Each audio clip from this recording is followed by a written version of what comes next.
Eduardo Agüero Milguerri, ¿cómo estás? Muy bien, ¿vos? ¿Cómo andás? Bien. ¿Todo bien? Bien. ¿Me dijiste que acá había un cementerio? Exactamente. Bueno, en este lugar era el camposanto del pueblo y acá funcionó el primer cementerio. Se sepultaron los fundadores, podríamos decir de alguna manera, de Azul. No porque aquí esté el coronel Pedro Burgos o algunos otros militares, sino los primeros vecinos del pueblo.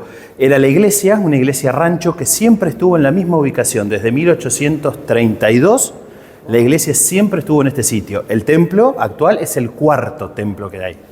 Bueno, este es el cuarto templo que tuvo la ciudad y dentro de los grandes tesoros que tiene la iglesia es justamente la pila de agua bendita, que hay dos, una a cada lado de los ingresos, y tiene una firma particular, exacto. Manuel Vega Belgrano, indistintamente firmaba con B larga o con B corta, fue un importante comerciante aquí en Azul y se casó, a pesar de ser sobrino nieto del general Manuel Belgrano, se casa con la hija que tuvo justamente el general Manuel Belgrano, que se llamaba Manuela Mónica del Corazón de Jesús Belgrano. Él obsequió esa fuente de agua bendita y la pila de agua, la pila bautismal, las obsequió para lo que fue el tercer templo de Azul.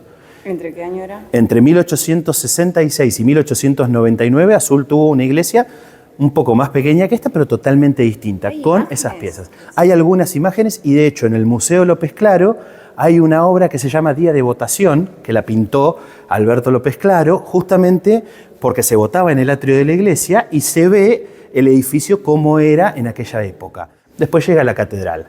La catedral es obra justamente de uno de los grandes sacerdotes que tuvo Azul, que fue el padre César Antonio Cáneva, que llegó en 1903 y hacia la década del 30 se convirtió en el primer obispo de Azul. Bueno, la iglesia tiene unas cuantas dificultades en su edificación por los años que tiene, porque ya los materiales obviamente muchos son de óptima calidad, pero con el paso del tiempo se van deteriorando.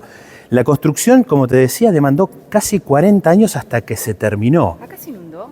No, el agua no llegó a entrar, pero sí estaba en la vereda. En la inundación del 80 se cubrió la plaza por unos 10 o 15 centímetros, así que era uno de los lugares donde hubo gente evacuada en este sector.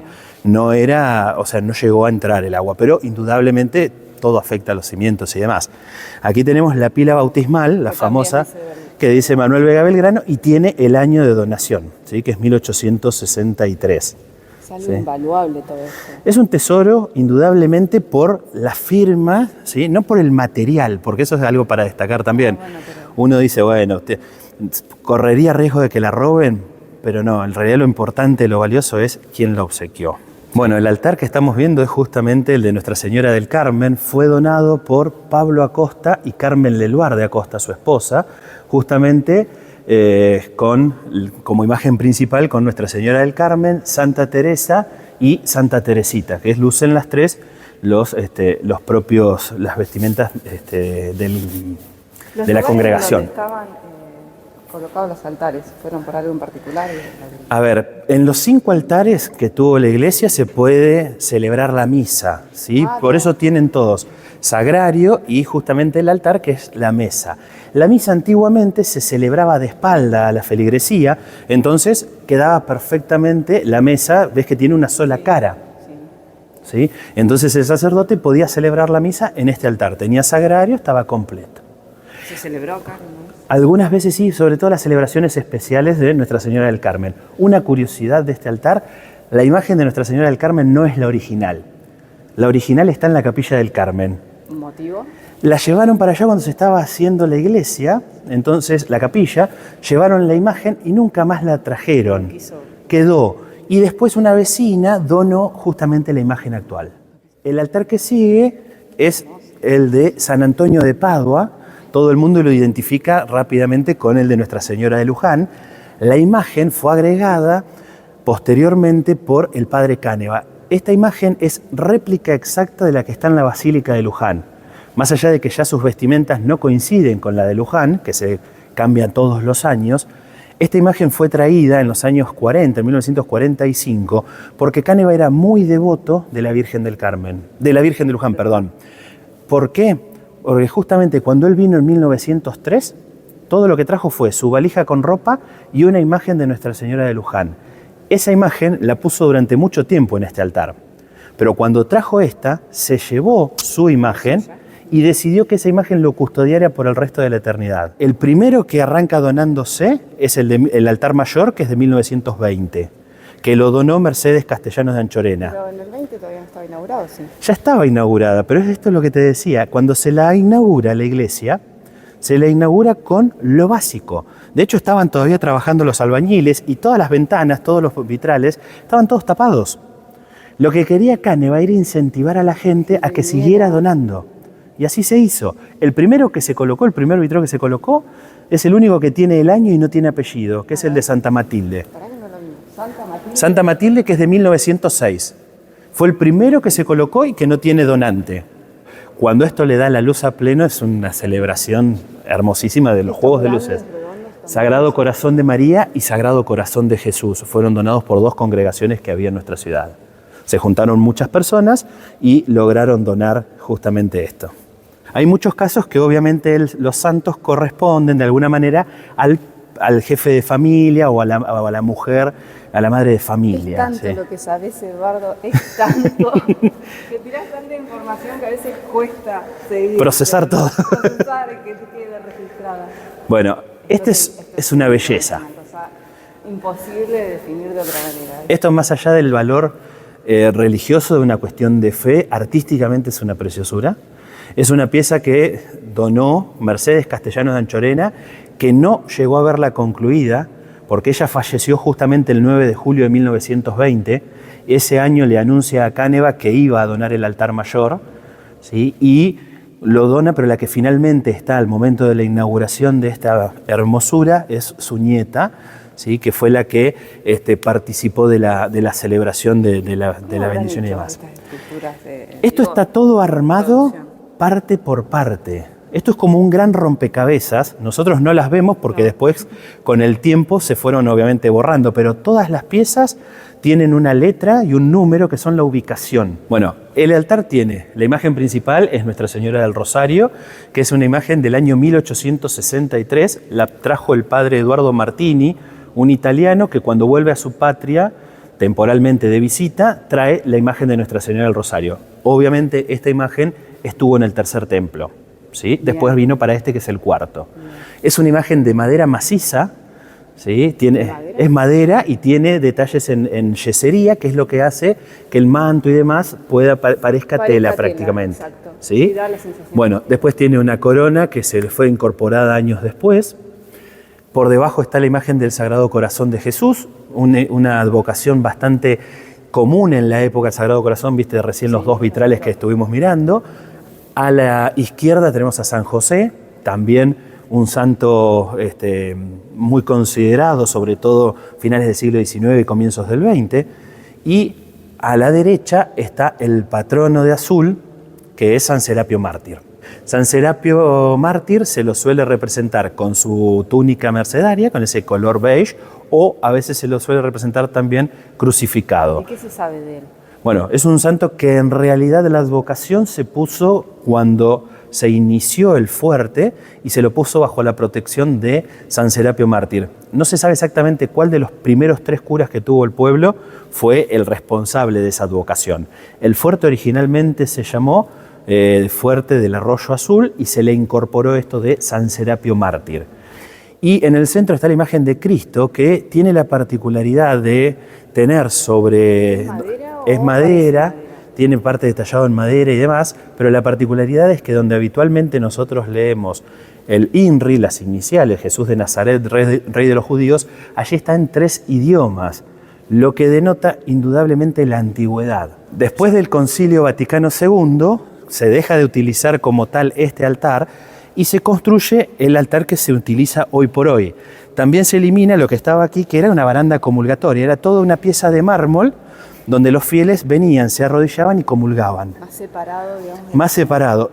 Con este altar, digamos, de alguna manera la iglesia se acerca a la feligresía. Después nos quedan 2 altares más, que es el de la Inmaculada, ¿sí? Exactamente, de la Inmaculada, que es la única imagen que tiene como la más importante, y el otro altar es el del Calvario. El altar del Calvario originalmente iba a estar dedicado a Nuestra Señora de los Dolores, que es la imagen que está a la izquierda. En el diseño y demás terminó trayéndose justamente un calvario con la imagen de Cristo, San Juan y María. Una de las curiosidades, uno de los grandes valores que tenemos es esta pieza que desde acá el sacerdote muchas veces se leía la palabra. Esto ya no se utiliza más, pero bueno, es el sector alto desde donde se podía, de donde se hablaba, de donde se predicaba, ¿sí? Esto es una pieza donada en 1919 por Magdalena Arieu, justamente, que es la donante de las campanas también del templo. Bueno, en este momento estamos en el coro de la catedral, en una de las partes altas del interior. Lo que estamos viendo es justamente un coro de ángeles, podríamos decir. Impresionante. En este lugar estaba el órgano a tubos, es un espacio que se dejó de utilizar como coro, ¿sí? Durante muchos años estuvo vacío y nosotros en el año 2013 con Javier Elizamburu hicimos un museo de arte sacro, rescatando distintas piezas del templo y como lo que veías cuando ingresamos, algunas partes de lo que era la baranda comulgatoria, de la que te hablé antes, toda una sucesión de columnas de mármol que estaban allí en el templo. Bueno, esta es la vista interior más alta que podés llegar a tener. Más allá del punto de vista religioso, más allá de la fe de cada uno, indudablemente es una muestra de unión de los vecinos y así también es una muestra hermosísima de arquitectura. Sí, una ciudad que cuando quería algo... Lo lograba. Exacto. Y estaban todos juntos para hacerlo. Exacto, que ese es el mensaje que siempre trato de dar. Lo mismo que sucedió con el parque en 1918. Muchos lugares se pensaron así. Entre todos los vecinos, cada uno aportaba un poco.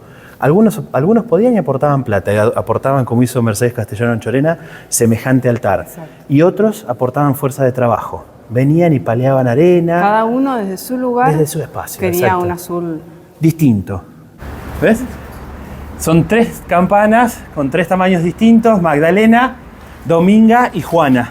Así se llaman. Nombre, Magdalena, Tienen nombre. Dominga, ¿cuál es cuál? Magdalena es la del medio, Dominga es la más grande y Juana la más chica. Son abuela, hija y nieta. Pesan 950 kilos, 1200 kilos y 1400 kilos. Wow. Cuando las pones en movimiento, no se mueve el badajo. El badajo es la bocha del medio. Se mueve la campana. Por lo tanto, cuando vos estás haciendo sonar las campanas, En realidad no. estás poniendo 3 toneladas en movimiento. Bueno, en el sector que estamos, este es el campanario, ¿sí? Es el lugar donde ya estamos a una altura considerable. Tenemos 3 toneladas sobre nuestra cabeza, después tenemos el reloj, la máquina del reloj y ya el resto de la torre, que es totalmente hueca, como si fuera una estructura de un molino. Llega la cruz a los 60 metros de altura justito. Esa es la altura total de nuestra iglesia. Y lo que tenemos detrás de esta puerta, que es algo bastante particular, es toda la estructura del entretecho del templo.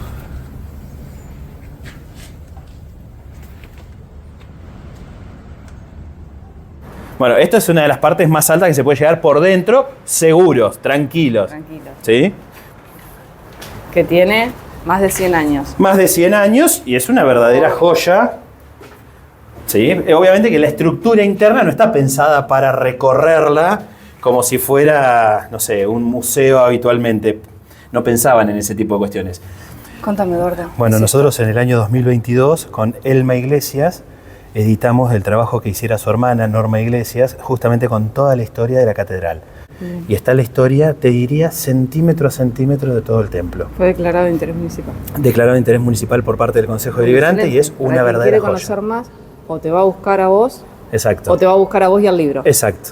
Primero lee el libro y después dice, bueno, Porque contame. además, un detalle, todo lo recaudado, Elma Iglesias, decidió que todo lo recaudado sea destinado a la restauración del templo. Bueno, entonces aprovechemos para comprarlo. Es una manera también de colaborar y de tener un pedazo de la historia de nuestra ciudad.